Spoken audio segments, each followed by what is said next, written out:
Welcome, everybody, to today's discussion, panel discussion on the differences between cult and religion. This is a session of the group called Unbelievers and Believers. And your normal fearless leader, Mr. Phil, is over here handling the AV today, and so he's asked me to come in and facilitate this discussion. I'm happy to do that. My name is Dave Rice. I live in Orange County, so I'm not in any of the local groups here, but am committed to what you folks are all about, and think we have a very interesting discussion today. So I'd like to introduce our panelists. This is the first time, is my understanding, that we've actually got a panelist who's coming at us remote, and that is Luna. So Luna, I'll start with you. Luna Lindsey is the author of Recovering Agency, Lifting the Veil of Mormon Mind Control. And did you want to have anything else just as background? Sure. I was raised in the church. I was born Mormon and left at about age 26, 27 when I stopped believing in God entirely and moved on. And as I encountered other ex-Mormons, I found that there was a need for sort of a recovery guide. I had already read a bunch of books on cults and mind control and deconstructed my own internal world that way. And so I wrote this book. I also write science fiction, and I write other nonfiction about things like autism, neurodiversity, folklore, things like that. Great. Well, we're very happy to have you join us today. So just let us know if you can't hear anything, or if you can't see or whatever. All right. Next, we have Eric Ozels. Do I have that about right? I don't speak that language, but that's about how I pronounce it. So yeah. Free thinkers around Redlands, part of the Inland Empire Atheists and Agnostics. Anything you want to add? Is this my opening, or am I just giving my bio? Just intro, yeah. I am not an expert, and I'm not holding myself out to be one. I am a proud layperson. I do read the experts' homework, though, and take lots of notes. So thanks for coming and asking me to participate. And then to my left is Kevin Ferguson. Kevin is with Packing House Christian Fellowship and is an anti-cult activist. And I don't know if you want to add anything to that from a bio. Yeah, I guess the short version would be I'm an ex-Jehovah's Witness. And it was probably about 25 years, me and my wife were involved. And after getting information that we clearly could see was inaccurate, we went to leadership, had some conversations, and we decided that it would be best if we left that organization. All right. Excellent. And just full disclosure, my brief background is that I was raised as a evangelical Christian with missionary parents overseas, was a Christian active in local churches in Orange County until about age 40. When I left for something I didn't even know existed called secular humanism. So I have a passion to help educate folks on that as an option and try to help the movement grow in this country. So having said that, I think our format that we have is to have each of our participants give about a 3 to 5 minute opening sort of statement on an overall sort of the key points that they wanted to bring out today. And then I might have a question or two of clarification. And then once each of the panelists have given their opening statements, they're prepared with some questions for each other. And we'll just kind of open it up for them to carry the discussion where it should go. So, again, my role is just to try to facilitate and keep it on tack. With that, I think, Luna, let's start with you and just have you talk to us today about what you'd like to discuss relative to this topic of the differences between cult and religion.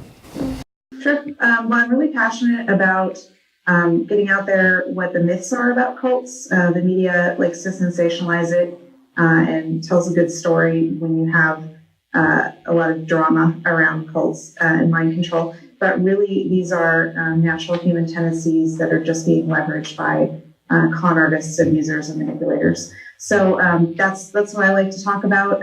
It's not, I get a lot of atheists on my feed. I'm an atheist too, but I get certain, they come on my Twitter and they're like, all religions are cults. Well, that's a bit problematic because religions aren't harmful because people believe in things that can't be proven. they're harmful because of the manipulative and control tactics that are used by some religions, but not all. And so when we throw the baby out with the bathwater, we're not really attacking the problems of why some religions are harmful.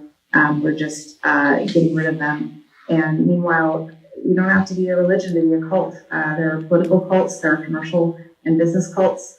North Korea is a cult centered around the government. So you're not really protecting yourself from the dangers of what makes a group controlling, totalistic, and manipulative. So that's kind of my opening thing, just to kind of get people to thinking about those sorts of topics. So. Okay, very good. And I expect, as with any of these discussions, one of the key points up front is going to be to define some terms around what we sort of mean by cult, or the various meanings that are out there, because I think in my research, the term started from the word culture, and it had to do with cultivating and tilling and educating, and then has evolved into maybe some other terms that we'll want to discuss today. But very good. That's helpful. Eric? Okay, sure. I want to make a broad, sweeping proclamation that I hope goes over like a lead balloon, and then I'm going to try to defend it, okay? So here's my proclamation. With very few caveats, not all cults are religions, but all religions are cults. Now, I can tell I'm already going to disagree with Luna, and that's fine. I'm probably one of those guys she doesn't like on her page and panel and so forth. But I did include the trapdoor for myself that with very few caveats. Now, psychologists talk about ways of thinking about things, right? We have the system one mode of thinking, like if I give you 2 + 2 equals, right away you go 4, right? You don't have to think about that. You don't have to process it. There's no contemplation there. But if I put a big equation up on the board with a whole bunch of symbols and variables, you're not going to be able to look at it and go, oh, x equals whatever, right? You're going to have to sit down and think about it and kind of crunch those numbers and work them out, okay? So what I want to do is I want to give you guys some names and then think about how we're going to process that information, not with system 1, but with system 2, about whether or not it is A or B, P or not P, whatever else the case may be, right? So if somebody wants to talk about the difference between, let's just pick something like a horse and a car. They're both modes of transportation, right? But horses have certain characteristics, certain properties that make them not cars, vice versa, right? Cars have wheels and tires and engines, and horses have hooves and hair and hearts and so forth, right? So if I say Clydesdale, your system 1 brain is going to go, oh, that's a horse, because you recognize it, right? But your system 2 brain goes, I don't need to, but if I have to engage your system 2, like if I say Mustang is horse, but it's also a car, right? If I would have said Ford Mustang, you go, oh, system 1, that's a car. But system 2, you got to think about it a little bit more, okay? So in the same way, we're going to talk about, I'm going to give you a name, and then think about whether or not it's a cult or religion, and what properties, like horses, like hair and tails and hearts and engines and tires and so forth, what properties qualifies it as a cult or a religion, and I'm going to talk about those properties. When I have to use system 2 thinking about whether or not something is a cult or religion, I'm going to give you those properties, the ones I use. I'm not telling you or obligating you to use my properties as well. Okay, so I'm going to throw out a name, Judaism, okay? System 1, everybody says that's a religion, right? Okay, well, system 2, we'll deal with that in just a second. How about Protestant Christianity, okay? Most people are going to say religion, system 1, right? Not system 2 yet. How about LDS, all right? Luna's favorite, the Mormons, right? Latter-day Saints. Most people are going to say religion, but a lot of people that study this stuff would say, well, Mormonism, that's a cult, okay? So, okay, how about Branch Davidians? Oh, System 1 says that's a cult. Easy, right? That's 2 + 2 = 4. System 1, Branch Davidians, that's a cult.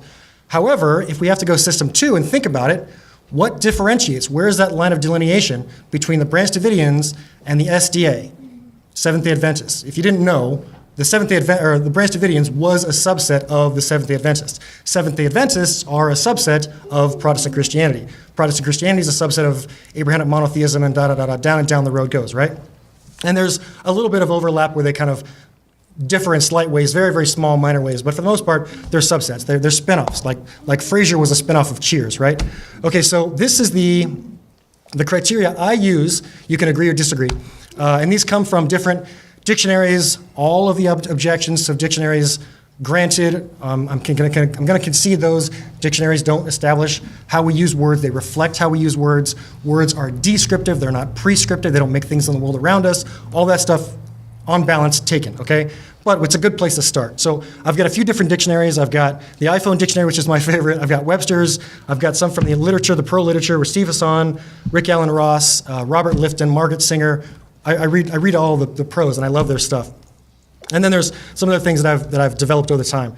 So I'm going to give you, like, if you're going to compare, like, the tail of the tape, like a boxing match, right? Then you say, okay, this boxer, Joe Louis and William and Frazier, they're going to fight each other. This guy's got he's 6'4", and this guy's 6'2". So this guy gets a check mark. He's got the advantage, right? So in the same way, I want you to think like cults over here and religions over here, okay? If it meets the criteria of a cult, give it a little check mark. If it meets the criteria of a religion, give it a little check mark. And the game would be that, let's just say I've got 21 criteria here, that if cults and religion meet all 21 of those criteria, isn't it just a synonym? Aren't they just one and the same? Well, it turns out they don't. But I'm going to work through the criteria real quick, but I've got limited time, so bear with me because I'm going to go fast. I'm going to pick on Protestant Christianity because it's the one we're most familiar with, okay? So cult religion, Protestant Christianity. Is it a system of religious veneration? Do Protestant Christians venerate the alleged person of Jesus of Nazareth? Yep, okay, so they both get a check mark. Religious devotion. Are they devoted to Jesus of Nazareth? If he existed, yes, 2 check marks. Directed at a figure? Yes, he's a figure, right? That's a check mark. Religious beliefs and practices regarded as strange or sinister. Is it strange to say someone came back to life 3 days after they're dead, the way the Bible describes? Yes, that's strange. Is it sinister to say that if you don't believe this, you're going to burn in hell for eternity? Yes, I say that's sinister, okay? So there's 2 check marks. Let's see here, misplaced or excessive admiration. Well, if the Protestant Christian claimed version of God doesn't exist, if Jesus doesn't exist, any admiration is misplaced or excessive. So there's 2 check marks there. Webster's, this is a different dictionary. Unorthodox or spurious beliefs. If they didn't exist, it's unorthodox.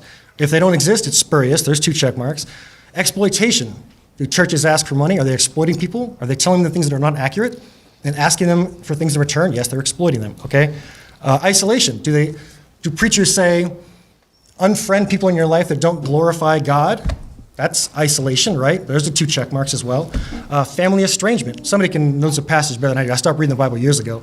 But there's a passage where Jesus allegedly said, if he existed, if you don't love your mother or your father as you love me, whatever, blah, blah, blah, that's estrangement. They're estranging you from your family. Cults do the exact same thing. So there's, again, 2 check marks. If you notice, there's a pattern developing here, right? Okay. Stephen Hassan says, unethical mind control to pursue its ends, using fear, coercion, obscurantism, or omission, okay? Lying by omission. Those are all check marks for me, both of them. Truth exclusivity. They claim to have exclusive ownership over the truth. Those are 2 check marks as well. Claims of science, although they don't actually have it, they're using Christian science, which is not science, it's Christianity, using scientific sounding words, okay? If it was science, we'd just call it science. Hindu science is not science, it's Hinduism with scientific sounding words, right? Thought stopping, Hare Krishna, Hare Krishna, Hare Krishna. That's a thought stopping mechanism. They teach you that in the Mormon church. Luna may help us out. I know especially in Colorado City, they teach the young girls to say, keep sweet. So every single time you're going to have a thought that says, oh, wait a minute, I'm critiquing what you're saying. It doesn't seem right. They stop their own thoughts with these mind control techniques they give them, like, hey, keep sweet. So I've got a few others. I'm going to go real quick. I'm gonna interrupt you you're real killing quick. me. Yeah, I got so much more. I know, but let's save that a little bit for more of the discussion. Fair We're enough. just trying to do the key points right here. I think, though, that the one thing I would just sort of summarize a lot of your points, if I can, is to say that you've started listing a set of criteria. Yes. Around what would be defined as a cult. Well, yeah, with the objections to definitions in place, sure. In place. And it seems to me safe to say that on every single one of these, you could sort of create a range, a scale of 1 to 10. And it might be useful, I would think, in the discussion going forward to sort of indicate on each one where whatever it is we're talking about might lie on that scale, just as a thought. So that might be something we want to pursue. We'll definitely come back. A lot of good info. I got about 4 more. And cults don't all meet the same criteria. But okay, all right, great. But Kevin, let's turn it over to you. I think that's a real good idea, that there are different levels, there are ranges that we're going to be discussing this afternoon when it comes down to what cults are. Now, my background and my opinion is a little bit probably in the middle of the 2 here to some degree. You see, I believe that somewhere along the line, all religions came from or were formed as the narrow definition that we're going to look at today as being cults. It's the range that we're going to have to discuss as to how they impact and affect who you are as an individual and what your belief system is. I see cults, if I'm going to put this range on, thought control and emotional control as one or two of the real defining issues. Now, if we start using definitions, those definitions which are from a dictionary or our own types of definitions, I thought it would be clear to start there. So I'm going to look at a couple of definitions, and I think you've already branched on one, that a cult which shares an origin, it's the word culture or cultivate. We need to know what we're going to talk about, or tilling. In English, a cult has evolved into a number of different meanings, following a fairly logical path. By the early 18th century, cults could refer to a non-religious admiration or devotion, such as to a person, a fad, or an idea. A great devotion to a person, idea, object, movement, or work, such as a film or a book, criticizing how the media promotes the cult of celebrity. So we've got to make sure that we've got these definitions broad enough. It could be even a small group of very devoted supporters also. Now, this is one that's probably going to be a little bit stretched, and people may not initially get the idea. Atheism is also an occult or a cult. Let me read something to you. Despite the repeated claims that atheism is not a religion, most new atheists and anti-atheists subscribe to some form of scientific humanism, the belief that physical science is the sole or most authoritative source of human knowledge. After the French Revolution, Auguste Comte founded a secular religion based on the positive philosophy that he himself called the religion of humanity. With positive churches still existing in France and more atheist and secular humanism churches popping up in the present day, this religion was one of Karl Marx's inspirations and is the precursor to modern secular humanism, with atheists such as Dawkins following. However, today it has simply been rebranded as atheism to avoid admitting its religious origins. So where did this thought of there is no God, or I don't know, agnostic, if there isn't a God actually there, this started not just recently. From the beginning of man being here, there have been individuals who have questioned whether or not there is or there isn't a God. Now, this cult of what we're going to call reason was France's first established state-sponsored atheist religion, intended as a replacement for Roman Catholicism during the French Revolution. Opposition to the Roman Catholic Church was integral part among the cause of the French Revolution, and this anti-Catholicism slotted into official government policy in 1792 after the First French Republic was declared. One of the most philosophical proponents was a gentleman by the name of Morengo in Paris. In his hands, the capital city of the cult. Its goal was the perfection of mankind through the attainment of truth and liberty, and its guiding principle to this goal was the exercise of reason. In the manner of conventional religion, it encouraged acts of congregational worship and devotion and displays to the idea of reason. The cult was intended as a civic religion. It presented an explicit religion of man. The official nationwide religion, supervised by Mormon, on November the 10th, 1793, came to epitomize the new Republican way of religion. Churches across France were transformed into modern temples of reason. The largest ceremony of all was at the Cathedral of Notre Dame in Paris. The Christian altar was dismantled, and an altar to liberty was installed. An inscription to philosophy was carved into the stone over the cathedral doors. Festive girls in white Roman dresses and tricolor sashes milled around a costumed goddess of reason who impersonated liberty. A flame burned on the altar, which was symbolic of truth. So my premise is that all of man, starting with the very first, you had an argument. Was he going to believe there was a God or not? I believe that every single religion initially started as a cult and has developed. Okay, very good. I appreciate that succinct run-through of not only how religions are a cult, but also how what you would call reason and the view of science is also being viewed as a religion and as a cult, is what you're saying. It started off that way. It all started from a source of religion, right, to attack that particular religion. Okay. All right. Well, we'll get into that. I'm sure it's in some more length. So let's just go ahead and open it up then for any member of the panel to either ask a question of the other, or if you had a few more points that you needed to make to sort of further your statement.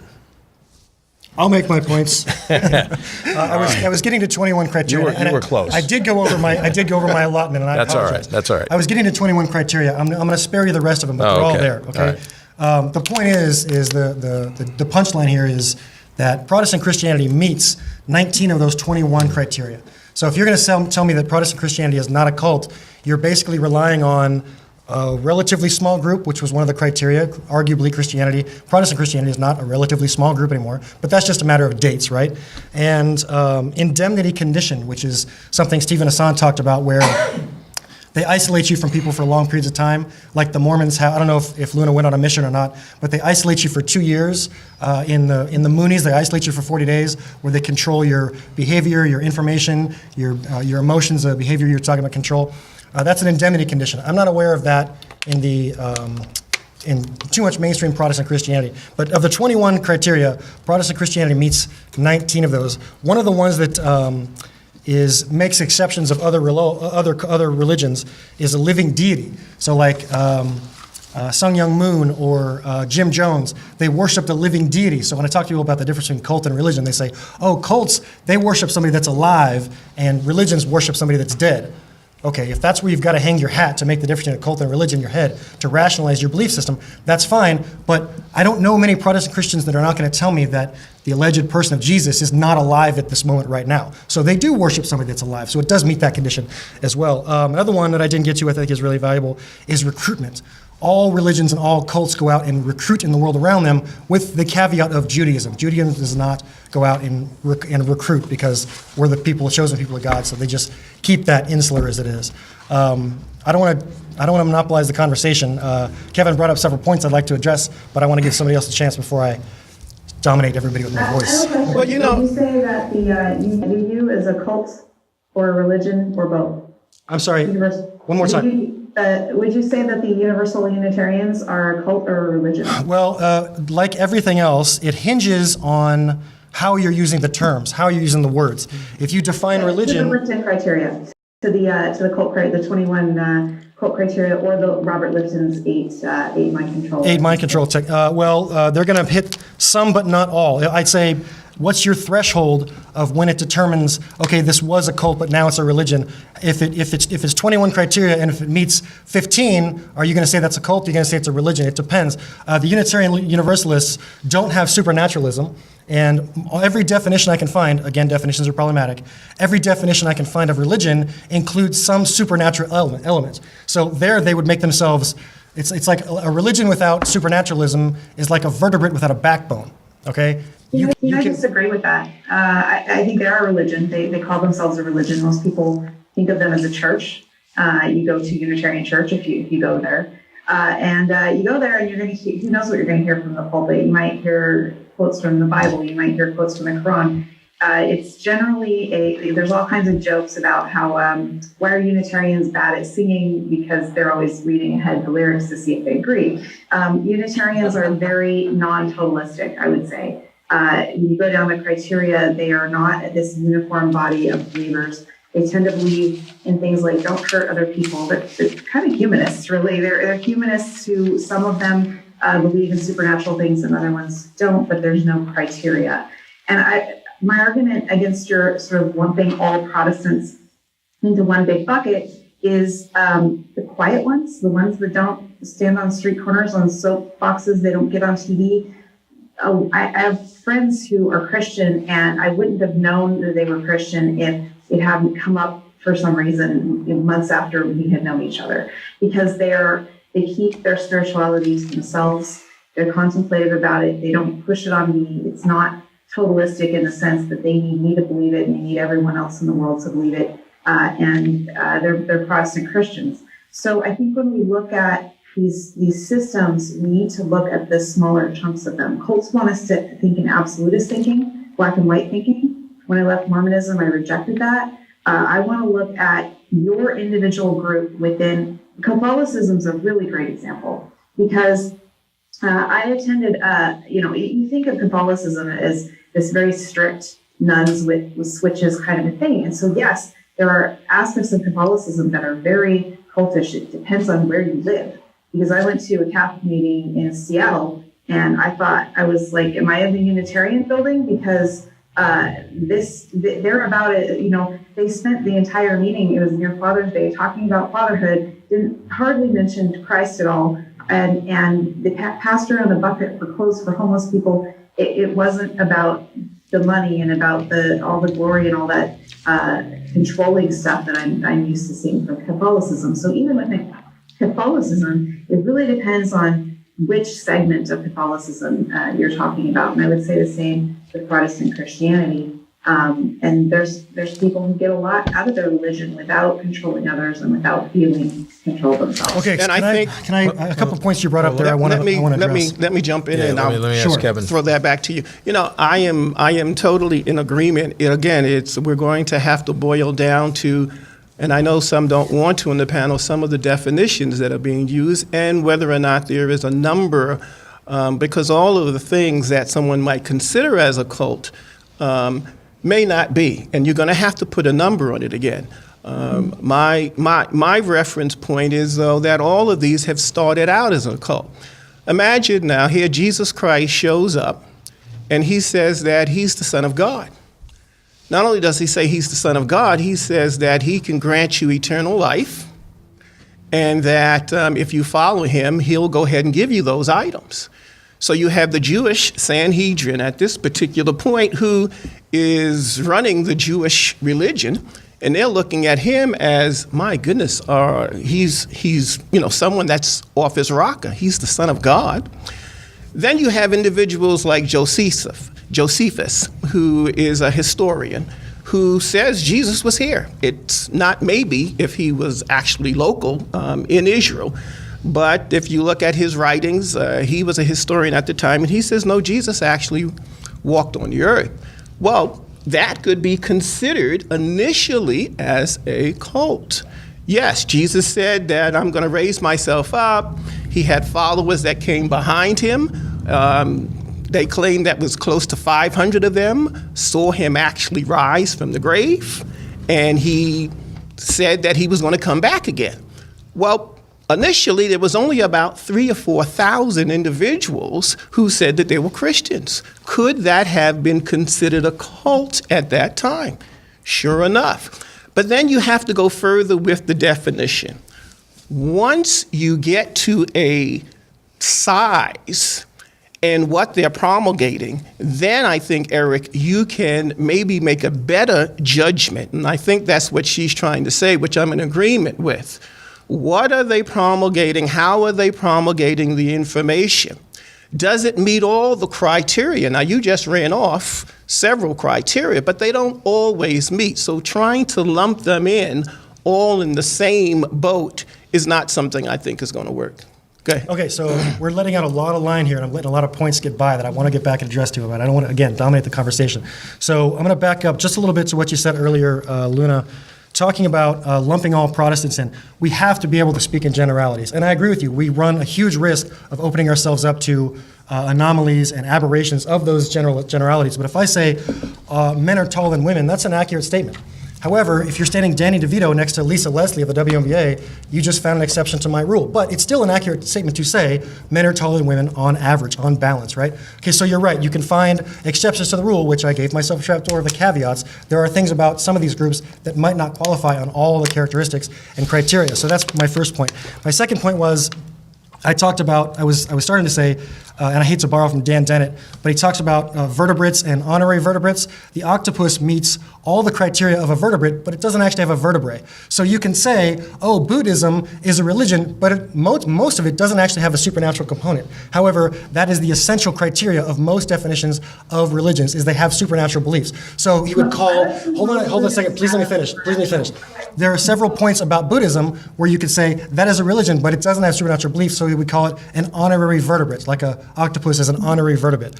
Your friend who was in the Catholic diocese, whatever it was, you said you wouldn't know this person was a Christian unless you actually brought it up, because they're not standing on the street corner. Okay, fair enough. But they're not standing on the street corner. So if there's 21 criteria, and proselytizing on a street corner is one of those criterias, then that one friend doesn't meet that one criteria. So now she meets 18 and not 19 of the 21. So if for you, you're saying 8, and I'm not saying you accept my criteria, but if for you, 18 is your threshold that, okay, now they only meet 18 of the cult definition criteria, so it's no longer a religion, now it's a cult, or vice versa. If 18 is your threshold, so be it. But to me, if they meet more than half or a sizable number, to me, they're cults and religions. And the last thing you brought up was beliefs versus behaviors, which I've heard this argument several times in cult versus religious dialogues. And that's a valuable point to make, and I agree with you, that it's not just about what somebody believes, it's also how somebody acts. But these criteria account for actions, because proselytizing, thought stopping, those are not just beliefs, those are behaviors as well. I'm gonna let yours simmer before we let Luna get a word in. All right. Well, Luna, go ahead and respond. Luna. Sure. I would just say that the Christians that I talk about, who I don't believe are following a cult, would probably meet fewer than half of those criteria. And the problem that we have here is that those kinds of Christians are the quiet ones. We don't know what they believe because they're not talking about it. They're not sharing it unless you're really close to that person. They're not sharing their beliefs because they're not cult members. In other words, they're not driven by demand for purity, which is one of the cult criteria. It's not in that list, but it's one of the mind control techniques. They're not driven by dispensation of existence. They're not driven by phobias. They have quiet beliefs that edify them personally, that comfort them personally, and that's good enough for them, and it's not controlling them. And because it's not controlling them, you never hear from those guys. And so we have to be careful to not look at the Jerry Falwells of the world and say that represents Protestant Christianity. I think it's really funny that I'm the one sitting here defending religion, by the way, because usually I'm on the other side of this. But I think that what we need to be careful is that if someone quietly holds a belief that fills them, that makes their life better, and we throw that in the cult bathwater, and we throw it all out, those people are going to be left with a vacuum, and that vacuum is going to be filled by a charlatan. It's going to be filled by someone who wants to control other people, and they're going to see that God-shaped hole in them, and they're going to walk in, and they're going to fill it with a God-shaped hole that is controlling, manipulative, and harmful. Whereas those who have quiet spiritual beliefs that they keep to themselves, that they're not believing out of fear, they're believing out of the positivity that's bringing them. I think we should leave those people alone, and I think we should celebrate that and provide more of a way for that to get out there in the world rather than having these harmful Bible thumpers who just want people under their thumb. You know, what might help is to use an actual situation versus just trying to throw out a zillion different categories. So let's look at the Catholic Church for just a second. Mm-hmm. So there in the 15th century, you get a gentleman who pops up and says, you know, I have some disagreements with the Catholic Church.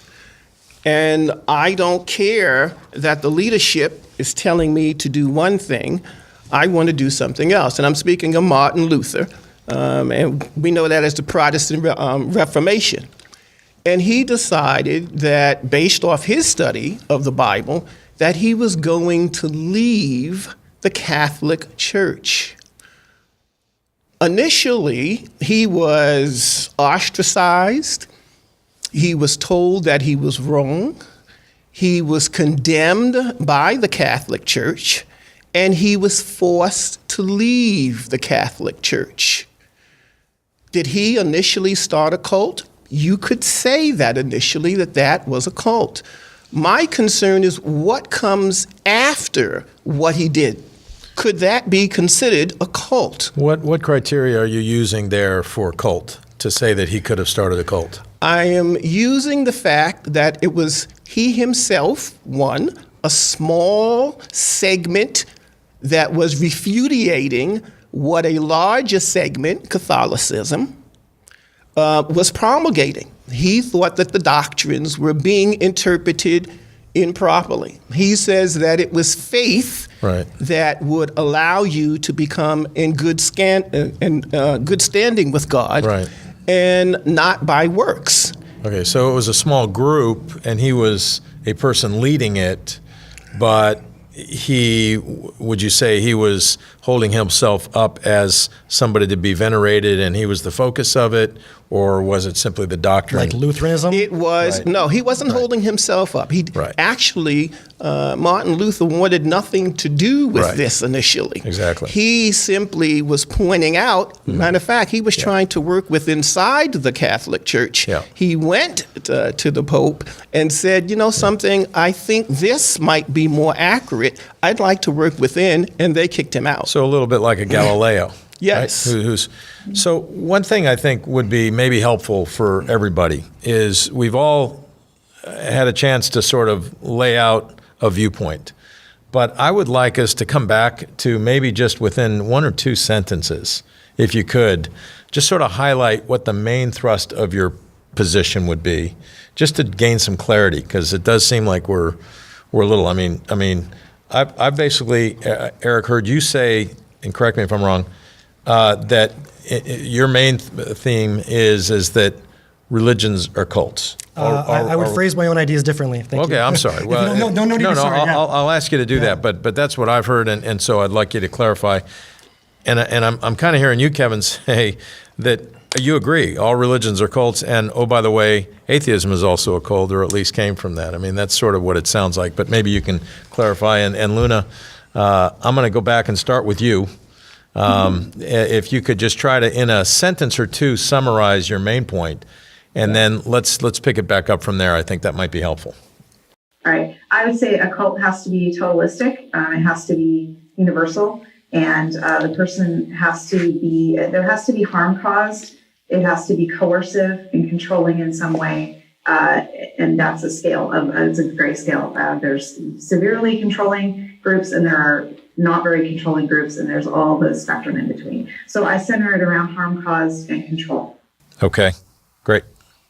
Mm-hmm. Okay, so my mantra, I like set theories, big circles, okay? Yeah. So imagine a big circle, all right? And they label that circle cults, okay? So everything inside the circle is a cult.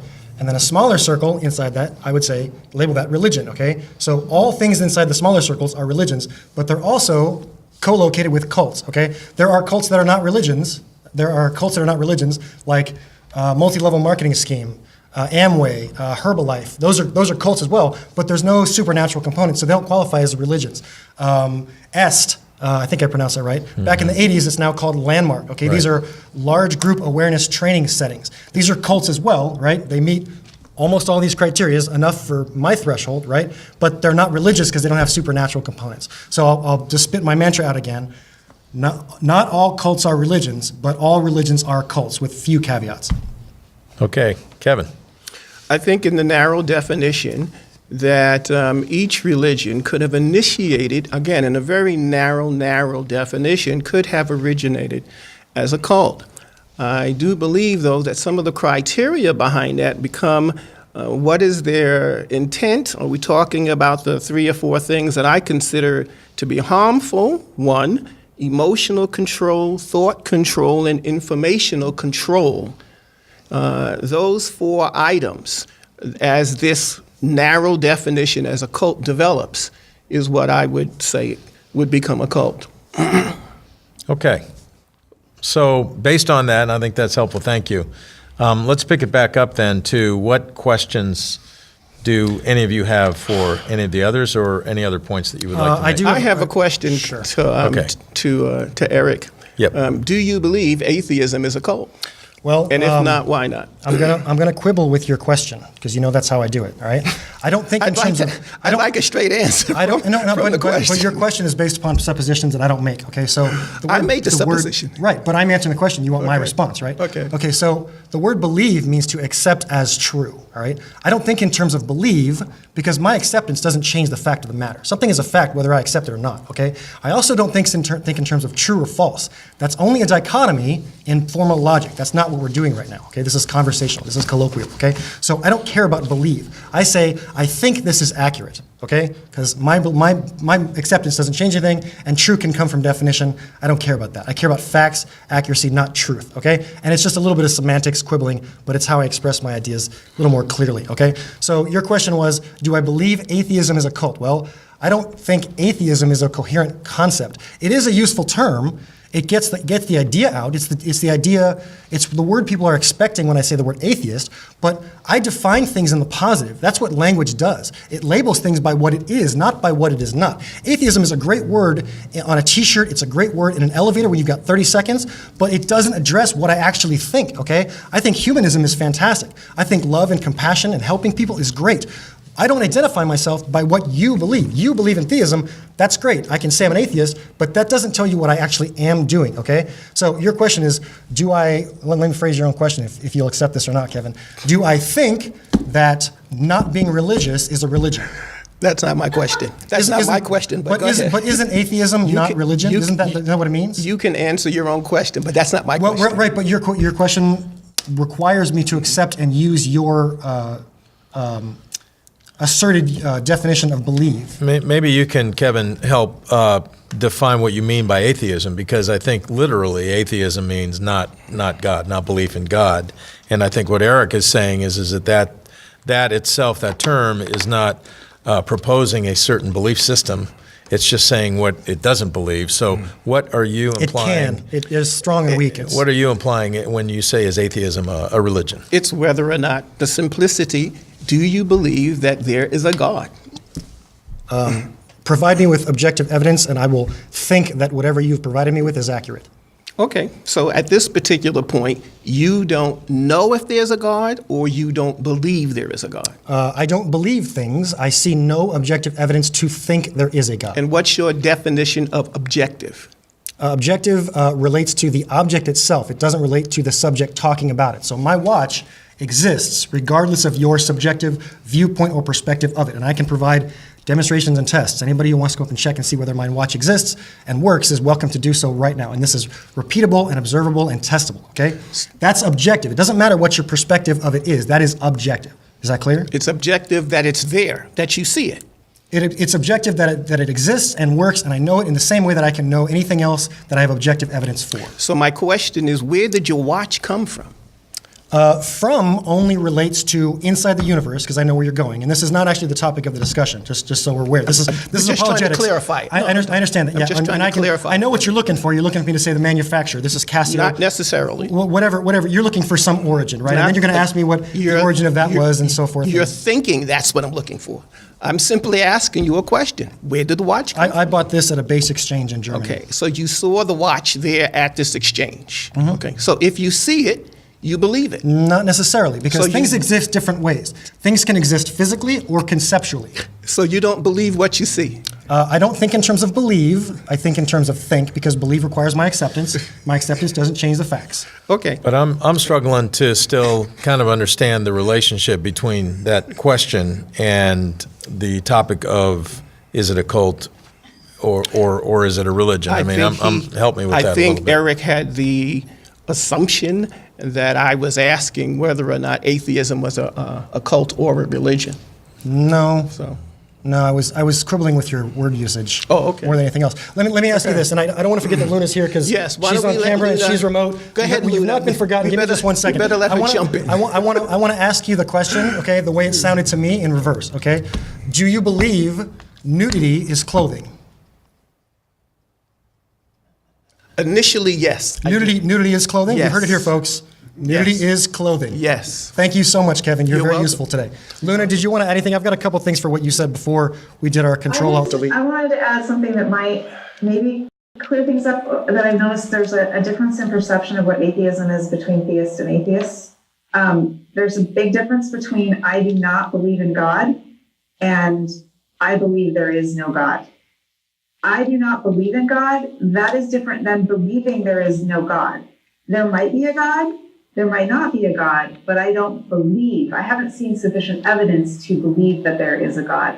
And it's a really important distinction, because if I firmly believe that there was no God, and there are atheists who believe that, and I went out and pounded on doors and was like, there is no God, and how dare you believe in a God, and you're wrong. And if I was like that, then yeah, I'd be a bit dogmatic. I'd be a bit cultish. I would be taking atheism into that cultic side of this equation. But I don't do that. I don't believe in God. If you believe in God, that's great. As long as you're not trying to make me believe in God, we're going to be friends. We're going to be good. So That's a great segue to something I wanted to mention about what you talked about earlier, because you talked about your friends who have ideas that are not controlling them. I don't know how you compartmentalize beliefs that don't influence your behavior. That's how we get our behavior, by the things we think are accurate about the world around us. We don't have any options. We don't have a choice. I think gravity is holding me in this chair right now. That is affecting my behavior. If I didn't think gravity is holding me in the chair right now, my behavior would look very, very, very differently, right? So our beliefs No, they control do our behavior. behave. Give me just 1 second here. And the next thing you said is your friend has quiet beliefs, they're not harming anybody with it. Well, I would quibble with that and say, if you are thinking something or believing something that is factually inaccurate, you are thinking something that is wrong. It is harmful to think something that is wrong. I will agree with you. A person sitting in their own house, believing Jesus existed and rose from the dead the way the Bible says, isn't causing me any undue harm. It is harming society at large, because it's one more collective mind that could be contributing to the human project that's not helping us advance. But And I agree.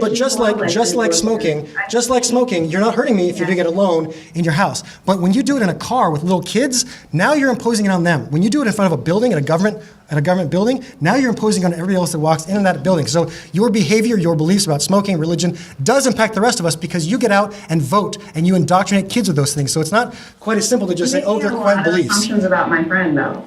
Well, I was bringing go ahead. She's a wildlife rehabilitator. She's a very wonderful person. She's very kind. I'm not doubting. Okay, I'm just saying. I think that people can quietly believe things, and they're not hurting anyone. And I think that her religion seems to, from the outside, inspire her to do acts of good and kindness. She doesn't try to push her religion on anyone else. Luna, I agree with you. But let me make a real quick point, and I'm going to use actually your phrasing to make this point. You're right; they're not hurting anyone overtly, right? But if people believed that Jesus existed and rose from the dead the way the Bible said, in the same way they believe that the Death Star was blown up in Return of the Jedi, they're not harming anybody, right? But because they go do cosplay and they dress up like Leia and Jar Jar Binks and whoever else, right? They're not hurting anybody. If people did the same thing with Christianity or Seventh-day Adventism or David Berg or the Branch Davidians, if they believed it in the same way they believed Star Wars, they're not harming anybody else. But we both know that we're just tiptoeing to the tulips here and pretending like that's not the case, because people do act in a harmful and pernicious way with their beliefs. But on top of something that you had said that I'd like to jump in. Encouraging that behavior, and that's where I draw this line. Is we need to encourage the behavior of Christians like my friend, who keep it to themselves. It is like cosplay. It is like Star Wars. They enjoy it and they don't push it on anyone. If we encourage those people and that behavior instead of dumping it all out, I think we'd have more Christian cosplayers instead of the Jerry Falwell. If you believe it on a high level, you're not harming me, by all means. But I'll not support only that, right. I think, Eric, what you had said was, well, if this collective group as Christians would actually, who believe that Jesus Christ rose, would actually use that effort into helping mankind, I don't know how many hospitals would not be here. Those are Christian-based hospitals. Agreed. And going back to your other point regarding the clothing of mankind, when God made man, he had him in his skin. Man didn't know any difference. His skin was his clothing, to go back to that. But I think if you look at the collective good of what Christianity does, I don't think you can say that it's overly harmful. Okay, so real quick, God didn't do anything if he doesn't exist. Okay, that's an argument of assertion, first. Second of all, you're right. There are most hospitals and most of Western civilization, most of the Enlightenment can found itself, it's seated in Christianity, in Western values, right? There's three ways to argue about religion, and I'm borrowing this from Sam Harris. Sorry if you don't like that guy. The first one is, my religion is factual, okay? The second one is, my religion is useful. And the third one is, atheists are bad. Okay, what we just heard from Kevin was number 2. My religion is useful, no doubt. People do good works because they believe Jesus is going to reward them, which is coercion, because if you're doing good works because you think you're going to get a reward or a punishment, you're not doing it for moral purposes. You're doing it because you're coerced or you're afraid, okay? No, That's the second reason. that was in response number 2 of and you 3 indicating. don't matter. No, that number was, 2 and 3 that don't was, matter if that number was 1 in is not res- established. That was Hold in on. response of you indicating that if these Christians in a group setting would put their energy somewhere else, that man would be better off. And I'm just describing to you that there are a lot of things based off of Christianity that this principle, the foundation, which was love, that God loved us so much that he would send his son here, that the whole foundation of this belief system is 2 or 3 different things. But the foundation is love. Christ did come, he died, and he says he's going to come again. Now, love being spread through the world is not a bad principle. Trying to collectively say that if this group would use its energy somewhere else, I just disagree. Well, let me ask you this. First of all, Christ didn't die and come back from the dead if he didn't exist. He didn't say anything if he didn't exist as well. That's another argument of assertion. But there are over 500 witnesses who said that they did see him wrote that. Let me ask you this. Let's not get into that debate. Let me ask you this. Do you know I don't think 500 that or do you know one guy wrote the number 500? Yeah, that debate I don't think agree. is relevant to this point. But I think Hold that on a second. Well, I got to ask Kevin something real quick. I see where you're going. This is relevant. Yeah, go ahead. Let me ask you something, Kevin. Did people know not to kill each other for the wrong reasons before Mount Sinai? Yes. Okay, so morality predated religion. No. So people didn't know to not kill each other before they were told not to kill They each other? did, but you're not going back further enough. If I'm going to actually go by your premise, when God created man, My premise doesn't include God I because know, God doesn't exist. but if when God initially created man, he explained to man what the difference was in right and wrong. You told him he should not do certain things. Yeah, So that premise is not I agree accurate. with you in principle, Eric, but technically, Cain got in a lot of trouble for killing Abel. For Yes. the wrong reason. Technically, there's no objective evidence for the existence of Cain or Abel. They have to exist before they could have done anything at all. In the Christian worldview, Correct. the murder commandment goes all the way back to the beginning. So I agree with you in principle that we as humans are moral creatures, that we don't need religion to be moral. I got to quibble on that particular point. So Well, if Pat Tillman, former safety for the Arizona Cardinals, joined the Army Rangers and died in battle in Afghanistan, if he can be moral without religion, you don't need religion to be moral. Where did that morality come from? Well, look, this discussion is moving into a discussion of morality, Agreed. and I think where it's relevant, from what I can hear, is this whole point that one of the things that differentiates a cult from a religion, from what you've said, Luna, and I think others have said, is this issue of harm. Where it does harm. And now that has to do with the idea of morality to some extent. What's harmful? What's right, what's wrong. So why don't we talk a little bit about that? Because that seems to be one of the major themes on where you might identify something as a cult that would be harmful versus maybe something less damaging. And I know you also talked about the coercive aspect of that. So why don't we talk a little bit about those two key points and where they might fall in the spectrum? Sure. I feel like I've monopolized. Yeah, Luna, go I'll ahead. open it to Luna. Sure. Coercion is a tricky one because it's obvious if you got a gun pointed to someone's head and tell them to do something, that's coercion. If you're threatening them or their family members, that's pretty obviously, I think most of us would agree that that's coercion if you're threatening them with direct harm. We get, post-Enlightenment, pre-Enlightenment, the Catholic Church could do that. It could physically threaten people's well-being. Yeah. Post-Enlightenment, if a group wants to get their hooks into someone and manipulate them, they've got to be a bit more subtle. And so this is where we get into manipulative control, and it's a little harder to tell from the outside what is coercive and what isn't. As has been brought up, Eric pointed out, things that we're defining as cults here often threaten their members with some kind of spiritual harm. This is known from the literature, the cult researcher literature, as dispensation of existence. This idea that you will suffer either here, physical death, or in the hereafter, some sort of spiritual death, or the death of your identity. That's a really big one. Our self-image, psychologists have shown that our self-image feels just as, we'll defend our self-image just as rapidly as we will defend our lives. In fact, sometimes we will rather die than lose our self-image. So that one counts the values that we hold. If we're told that belonging to a group, we will lose those values that make us good people and we will become bad people, that qualifies as dispensation of existence. So I would kind of start there as the really big obvious ones, but there are a lot of other more subtle bits of coercion that kind of reinforce that.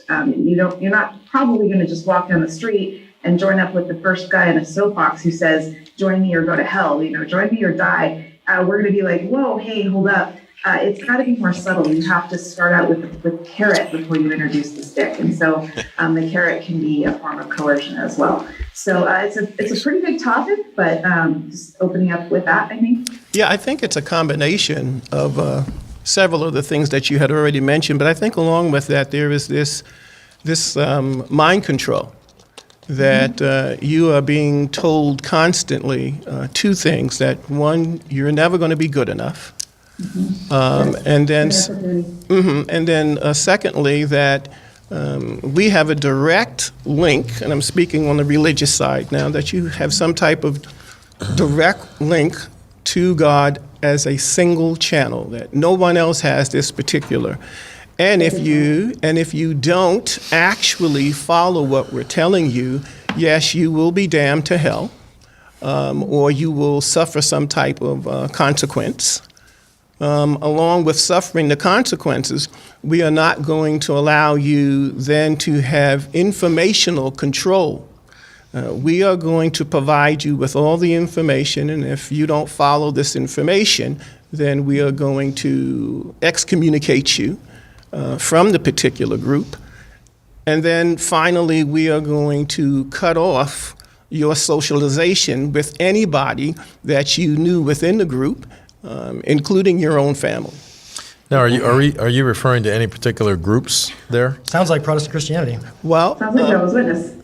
and there could be. I mean, what be, doesn't fit into that? There could be several of those, but these are the ones that I'm speaking would be harmful. They would be dangerous, as far as I'm concerned. And so, what can you elaborate on that? What would you include in that? What would you not one include? of those is my experience was Jehovah's Witnesses. Right. Tell us a little bit more about that. Why? Again, if you had found that there was information that might have not been accurate, and you, similar to what Martin Luther had done when we talked about Catholicism, that if you decided to share with them and they told you, well, we're going to stick to our views, then they would ask you to stop speaking to anybody else. And if you didn't do that, they would then ask you to come in, explain your point of view, tell you one more time at a certain type of meeting, and then they would ask you to leave the group. And if you didn't want to leave the group, then they would make an announcement to that particular congregation that you are being disfellowshipped, is the word that they would use at that particular point. And then they would say that you could not speak to anybody else that was in the group. They would actually tell the group that they didn't want anybody within that group speaking to you. I'm talking about family members to anybody else that was in contact with you from that particular group. I've been in some companies that sound like that. How about you guys? So can I ask Kevin, is it easy to become a Jehovah's Witness? What's your definition of easy? I don't think we really need to quabble over No, because- commonly used No. phrases here. Is it complicated? Is it difficult? Is it challenging to convert to Jehovah's Witnesses? Yes. Okay, can you more elaborate? so, and that's why I asked you what your definition is, because more so than what the average, quote, religion to become a part of.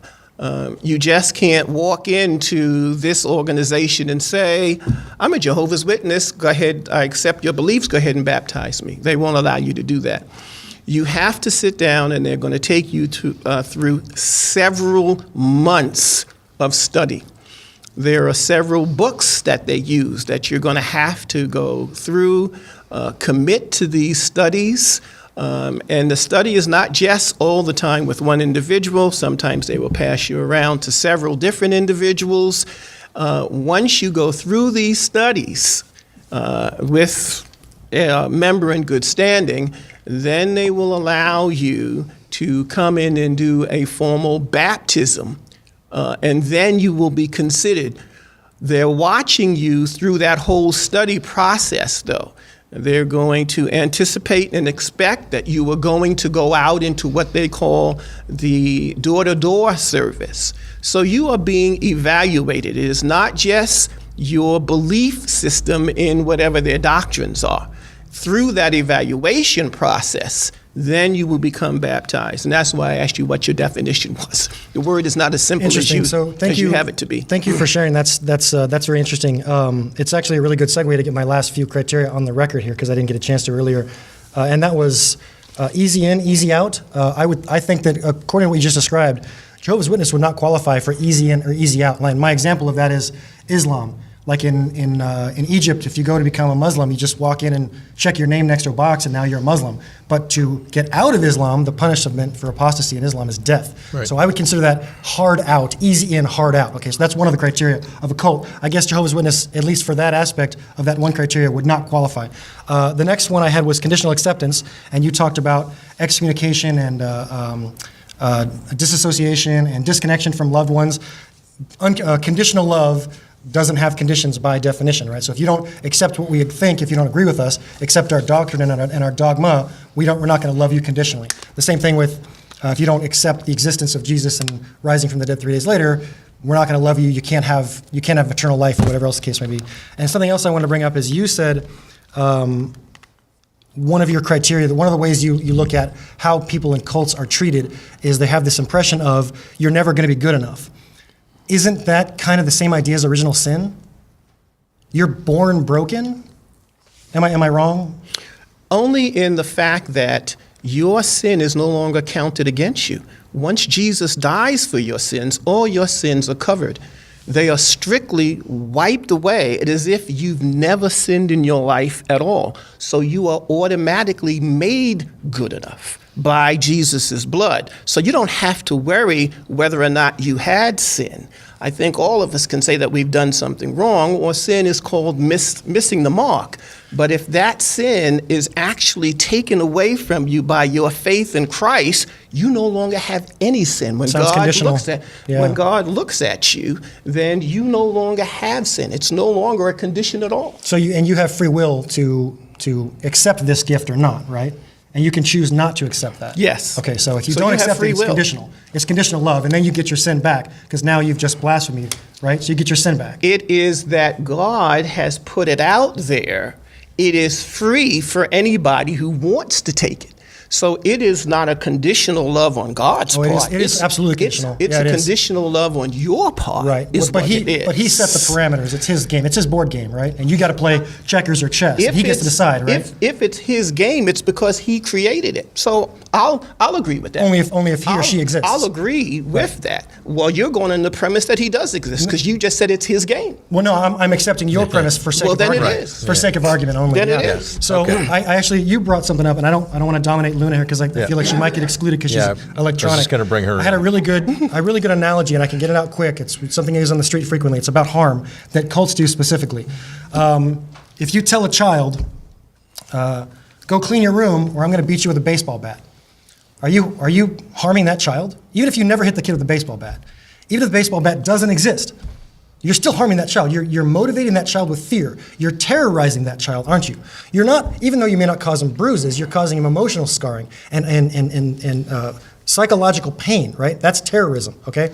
So if I tell you, if you don't believe in the existence of Jesus and the resurrection, I am terrorizing you. I am causing you harm in the same way telling a little kid if he doesn't clean his room, you can hit him with a baseball bat. Even if Jesus doesn't exist, even if Jesus never rose from the dead, and the Bible is supernaturally wrong about the claims it makes, you're still causing harm. So you talk about harm and cults and how they relate to their members. Okay, good point.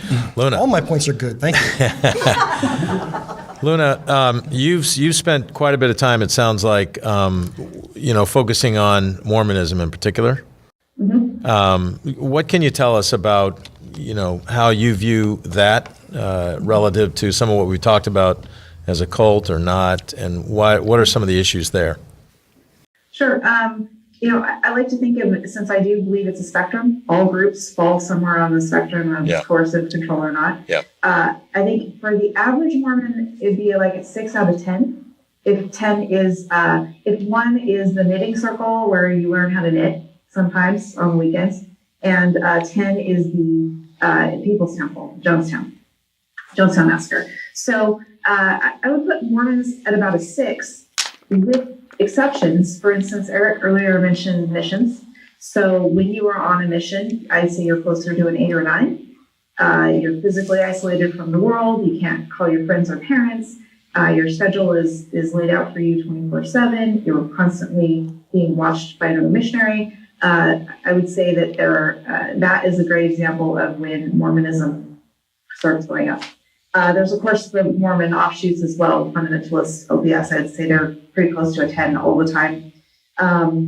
So, yeah, I do like to look at it as a scale. And, Mormonism's got, I identified in my book, rather than use the 21 criteria, I went through and all the other researchers who'd written about cults that I could get my hands on. And I said, what control techniques are you guys identifying and defining? Mm-hmm. And I came up with a list of 31 different control techniques. Mm. And I found that to one degree or another, Mormonism met all 31. Again, to one degree. Milieu control is a great example. That's the one that says we're going to isolate you from external information. And you get an FLDS compound in Colorado City, for instance, they're going to be total milieu control. You can't leave, you can't go anywhere, you're financially dependent. Whereas Mormonism's a little more subtle on that. You're allowed to have a normal job and live in a normal house and have a normal family, but they have more subtle ways of restricting your access to controversial content that might challenge your belief.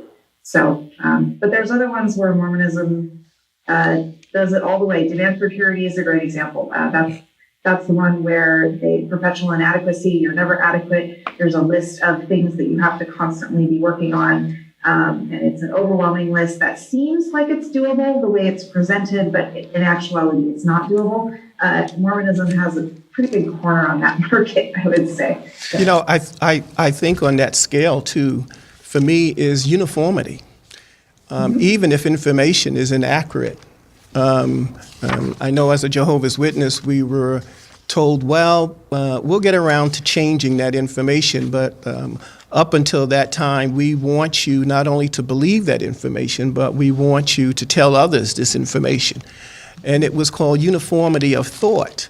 There was a hearing in England, I think it was in the 1950s, maybe early 60s, in which a Jehovah's Witness was put on the stand. I think it was Fred France. He was one of the presidents of Jehovah's Witnesses. And he was asked, did your religion ever promulgate false prophecies? And he had to admit, because they had documentation right there in front of him, that yes, we definitely had done that. The question was, well, what would happen if someone did not go along with that information? And what would you do to them? And he said, well, unity was more important than truth. And therefore, if they were to tell individuals something different than what is in writing by our organization, we would ask them to leave. So this uniformity of thought, when there isn't truth behind it, is another criteria that I would mention. So I'm just going to do a quick time check here. We've got about 10 to 15 minutes left for the panel discussion. Then we're going to take a quick break, and then we're going to come back for some Q&A from the audience. So we'll have that period, until that lasts. So I'd encourage all of you in the audience to please, write your questions down or have them ready. I like the idea, and I think I might want to ask each of you, as we come to a close, to maybe take the scale of 1 to 10, and let's list out some of the various belief systems and see where each of you would put them on a scale of 1 to 10 relative to the cult. Does that sound like something agreeable? That's interesting. Yeah. Would you guys be willing to do that? We'll do that in a minute, then, if so. But let's see. What else? Did you Okay, have so there? I have an exercise, Luna, I think you might be interested in, and I know it's kind of putting you on the spot ad hoc here. Can you give me a sentence where you can only use the word religion, where you cannot supplement the word cult in the same sentence and change its meaning? Some religions are fulfilling and comforting to people who need comfort and purpose. And if I said the same sentence, some cults are fulfilling and comforting to people that need purpose, does that sentence not make sense? Do you follow the exercise? Yeah, I did get you there, because I'm right. See that? Yeah. Do you follow me? So maybe that'd be a good question to answer. If you gave me an hour, I could come up with it. Can I give you my email? Yeah. Maybe that'd be a good question to answer exercise. If you guys can think of a sentence where you have to use one and not the other, where swapping the word out would fundamentally change the meaning and the usage of the sentence. I've thought about this and I can't come up with one, because to me, if a religion meets 18 or 19 of the criteria as a cult, but you can though. I mean, I could give you the same challenge with the word. Give me a sentence with the word cat that doesn't use dog, that distinguishes a dog from a cat. which proves my point beautifully, because both pets and dogs are quadruped pets.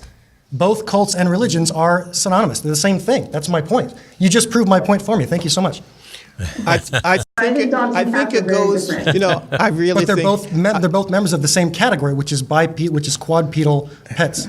And Nice pets. I think that's why when I initially had started that you can give a narrow definition to indicate that 21 points is not narrow. that most religions actually started as cults. And I don't have an issue with that. It gets back to the scale that you were speaking about. Because when most religions started out, there was this particular group that had thought, that had definition to it, but what were the criterias that turn it into something harmful? So I don't have a problem with what Eric's premise is. It's what becomes harmful with it.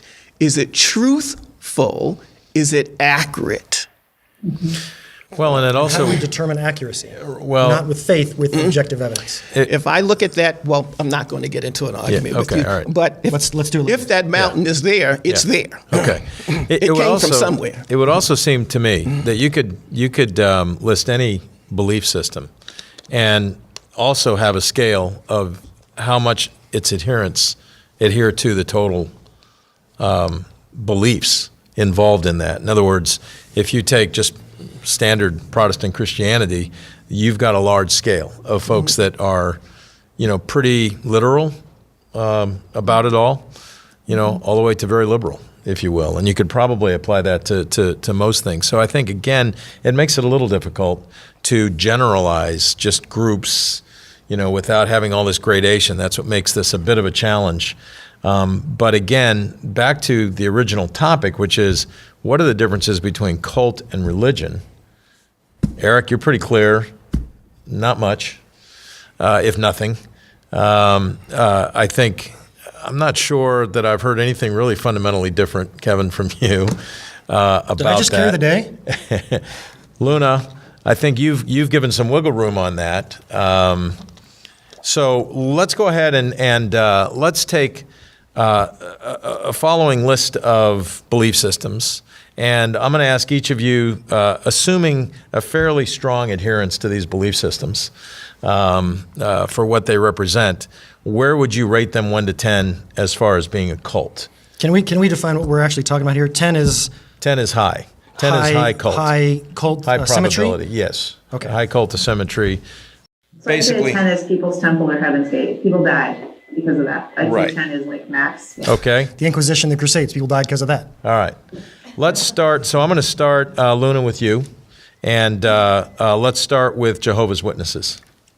They're a little bit worse than Mormons. I'm going to go with a 7 for them. All right. You're going to go 7. Eric?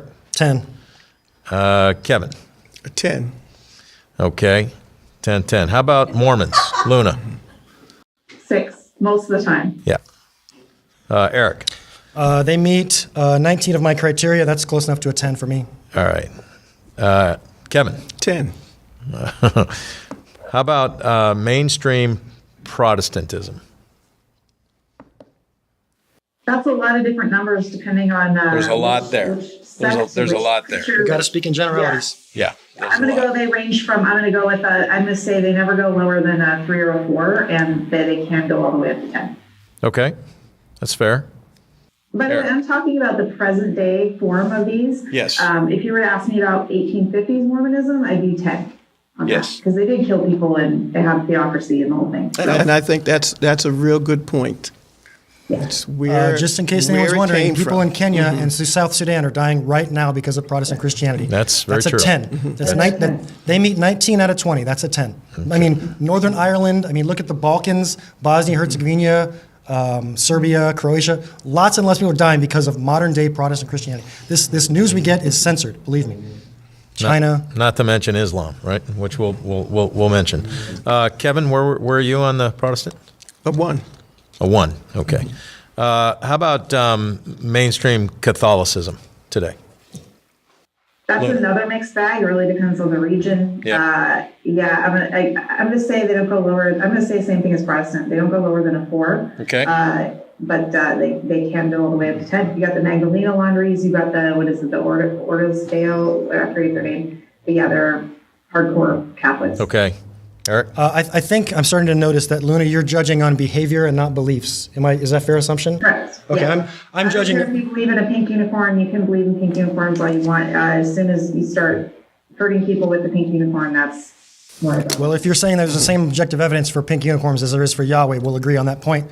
Catholicism meets 19 out of 20, 19 out of 21.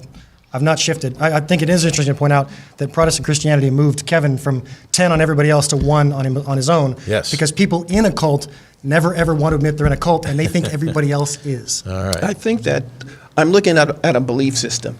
So if you're telling me loving individuals and sharing that love with somebody else is something that's bad, I just disagree with that. It's bad if it's So threatening I and would go- coercive, like telling a kid to clean the room with a baseball bat. Well, Okay, if you decide that giving that person the love and not actually using any particular bat, I don't think that that's a good comparison. He just took hell out of the Bible, But guys. if I'm going to actually share a faith that encourages individuals to help others, to be kind to others, I don't see that as a 10. So if we're going to go back to 'Cause you're a Protestant Christian. Catholicism, I'm going to say 1. All right. It's important that everybody in this forum is free to express their opinions, which Sure. we've all done that. And it's also important, as I understand it, that it maintains a friendly tone, which it's done. I don't have a Nothing but love, problem with Kevin. Eric. Luna, I don't have and- nothing. and so- I don't have a problem with so Eric. everybody has a I know right to God that. loves Eric regardless. I know Krishna loves Kevin. But I definitely appreciate the passion, definitely.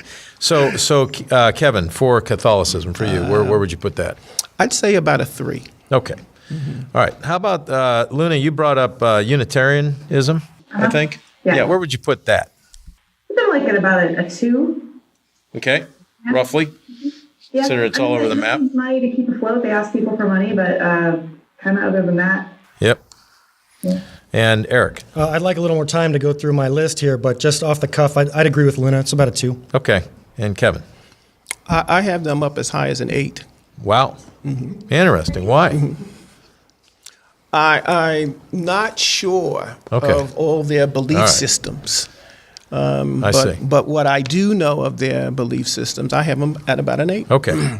All right. We talked about, Eric, you mentioned est and landmark. Luna, from what you're aware of with est and landmark, where would you put them?